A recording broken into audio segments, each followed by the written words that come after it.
Hey, it's Hannah. Hannah Baker. Settle in, because I'm about to tell you the story of my life, more specifically why my life ended.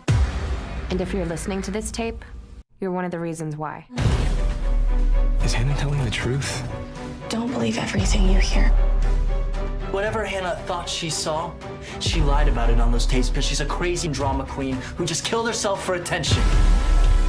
Hannah has secrets, Mrs. Baker. Hannah's secrets are what killed her.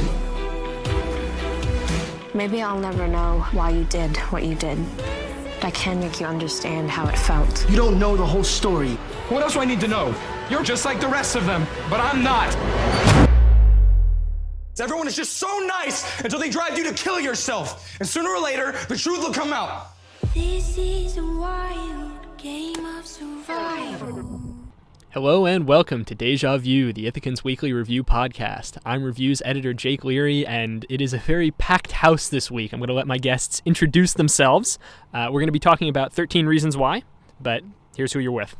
Hi, I'm Matt Maloney. I'm one of the assistant multimedia editors at the Ithacan. I am reviewing the show, and yeah, I'm here to talk about it. Hi, my name is Celisa Calacal. I'm the opinion editor of the Ithacan, and I'm also the host of the Ithacan's new podcast called Office Hours, where we talk to professors about what they're doing outside the classroom. Hello, I am Matt Hirsch. I am the ad sales manager for the Ithacan, but I am also a former Events Committee Chairman for Active Minds at Ithaca College and an advocate of the Get Caps Ready movement, which promoted additional funding for the Office of Counseling and Psychological Services at IC. All right, well, thank you guys for being here with me today. Before we talk about some of the problems with 13 Reasons Why, I'm going to have Matt set that up for us and tell us what you thought of it.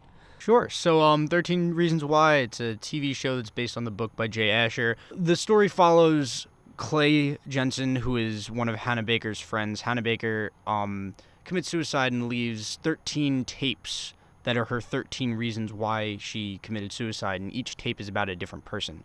And what happens through the course of the show is that the tapes get passed from person to person, and we are watching Clay go through the tapes himself and talk about them and experience what's happening in the tapes and how it affects him. One of Clay's friends, Tony, who is kind of designated by Hannah to guard the tapes, he has a second case of them that he will put out just in case Hannah's wishes aren't being followed or people are acting up with the tapes. He is kind of Clay's like guide through the tapes, and he is there with Clay to get him through a lot of this stuff. And there's a scene in I think the 10th episode, Clay basically says like, I killed Hannah Baker, and Tony says, no, we all killed Hannah Baker. In my mind, that's the clearest personification of the problem.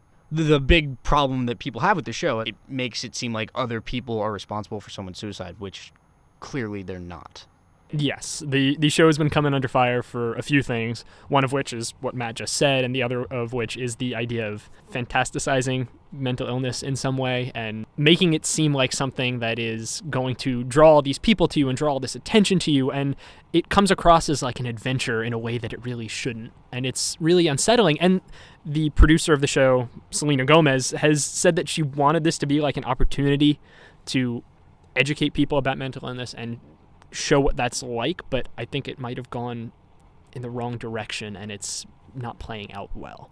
They also, the last point, I was reading something that they changed a few things about the show from the book, and in the book it says that Hannah overdosed on pills, and they never really go into the details of it, but they changed that for the screen version to show her slitting her wrists, and they show a very, very, very graphic depiction of her actual suicide, which I had a really hard time watching. But they said that they did that in order to not romanticize suicide, and that was something that they were trying to show all of the gory details because of that. I think they definitely missed the mark on that. I think that the decision to show Hannah dying by suicide in the bathtub was something that I personally had a lot of issue with, because in the mental health community we have a lot of issues when suicide is portrayed, when there's a visual of it, because first of all, just it's not even really a good idea to explain or show examples of how suicide could be done, because it kind of concretizes the image. It provides like ideas for those who are struggling with their mental health, and sort of gives them ideas, suggestions of how they would be able to accomplish it. So that was one thing, but then it was the actual portrayal of it on screen that I think they definitely missed the mark if they were trying to be. The entire structure of the show, and that in particular, makes suicide feel like a solution. Yes. And it's really uncomfortable to watch if you've had any experience with mental illness, to see somebody do that and then watch a show lay out a series of events that make it seem like, oh, this is a good idea. This is Hannah Baker's way of getting revenge on the people who wronged her and drawing attention to her death and like purging herself of that. But that isn't how that works, and that isn't how that should be portrayed, because that really does send the wrong message, as Right. you said, Matt. And I think those who are struggling with their mental illness, with thoughts of suicide, I think the way they portrayed Hannah was very inaccurate to how people who actually have these experiences are. I mean, they're very strong, very courageous people who, I mean, they're living with these symptoms. And it kind of, to me, it portrayed Hannah as very blaming of others, and just it was all a source of melodrama. And I think to fuel this storyline, which I think just unfortunately stigmatized these people who do live with mental illness a lot. Yeah, it's definitely problematic. The premise of the whole show and the book is problematic because it almost turns like dealing with mental illness and depression and suicidal thoughts into like a revenge, almost like murder mystery series, because every episode you know that she's going to focus on someone, and it makes you feel like, okay, what did they do? I want to know what they did to Hannah. But ultimately, you know, she did make the decision herself, even though obviously the traumatic experiences she had did contribute to it. But they missed the mark in just not discussing her mental illness at all during the show. They made like passes to it, they would reference it every now and then, but nothing was ever done to actually address the fact that she was dealing with some very serious mental health issues. It was almost like brushed under the rug.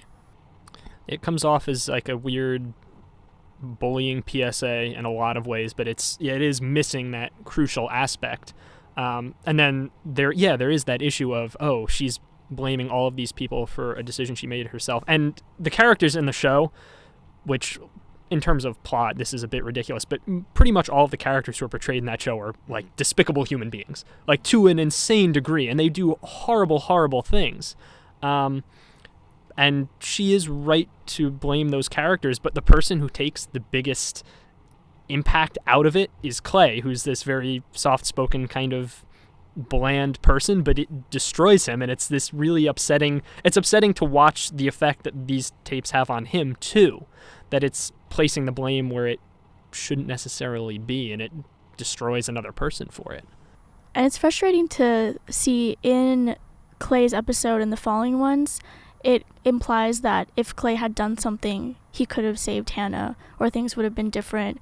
And it's weird to think that one person could have saved her out of love or some sort of romance or something like that. And I think that's also another fault of the show. I think that the message that they were going for, I think what they were kind of trying to say is that if we're all nicer to people, maybe these kinds of things won't happen, which is like, that's a respectable kind of message that you're going for. But I don't think that by having them say like, oh, I could have saved her, like, no, you couldn't have, because that was something that she was battling with and it was her decision. It's nothing that you can do about it. And these instances of when the characters could have been nicer, I mean, Jake, you hit the nail on the head. They were doing very horrible things throughout the show. They were all of them were very conflicted. It seemed very over the top and melodramatic. Like, I mean, the genre of this teen melodrama kind of mystery element, that's what I saw it as. And feel free to disagree with me. But when that happens, I feel like there's a huge disconnect from reality, because that's really not what a lot of situations where someone might be living with mental illness and struggling with their symptoms, I don't feel like it's a very realistic scenario. So the whole idea to portray how people should behave under these circumstances it just felt very over the top.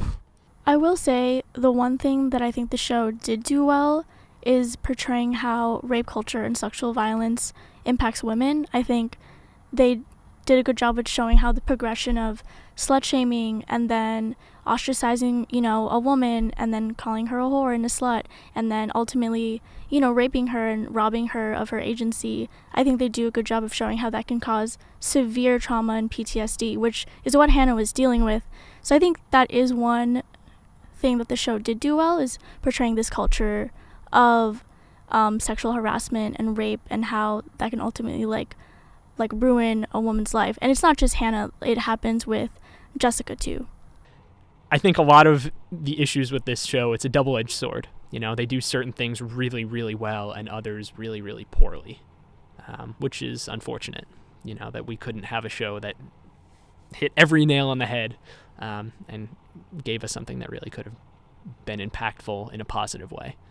I think mental health is a really, really, really fine line to walk. It's a hard thing to portray, and sometimes it's just something that you should stay away from, but I respect the effort. I don't know if I really agree with the product. It's difficult, having mental illness, it's a very personal thing, and it varies very much from person to person. So to watch any portrayal of it is going to feel wrong if you're in that position, no matter what you do. But this is to another level, where it would have been bad news if I had watched something like this when I was in the worst of, what I'd gone through, and things that I'd gone through in my past. And I know that of a lot of other people I've spoken to as well, that's just, it's providing answers that it shouldn't be providing. And it's very discouraging. It feels bad to criticize something that's trying to do one of the hardest things in reducing the stigma surrounding mental illness, and that's just getting a conversation going. That's getting people talking, because that's something that so often people are afraid to do, is talk about their mental health and address it. So the show is successful in at least trying to do that, but it is, like you said, a double-edged sword of, is this really the place with all of the things they were trying to accomplish for entertainment purposes and sources of drama? I feel like trying to tie in that educational aspect of it just fell completely flat, which is unfortunate, because there was a noble intention of it, but just it got lost in the shuffle. As we know, intentions and results there's a long way to walk between the two, but I actually hadn't thought of it that way, that at least there is a conversation going now. And that is a positive thing, even though it's about, I'm sure the showrunners aren't thrilled that it's at their expense, but at the same time, it's getting a good message out there, which I do think is valuable, and I think all of you would agree is a valuable thing to be happening. All right, I want to thank you all for being here with me today. I'm going to give you the opportunity to let people know where they can contact you if you want to do that, if there's anything that you want to plug, if there's anything you want to let people know. So we'll start with you, Matt Hirsch. Okay. I just wanted to put in a plug for CAPS. And their phone number is 607-274-3136. I encourage anyone who's struggling with symptoms of their mental health to just call in and check in for a visit, or call the National Suicide Prevention Lifeline at 1-800-273-8255. By the time this podcast is out, the first episode of Office Hours will also be out, so be sure to listen to that as well. Right, yeah, and Matt Maloney. Well, same as last week. Follow me on Twitter at Matt_Maloney25, and be sure to read the review. Yeah, that'll be in the April 20th edition of the paper. We've been talking about 13 Reasons Why, the Netflix original series. Again, thank you for joining me. For Deja View, I'm Jake Leary. Thank you for listening.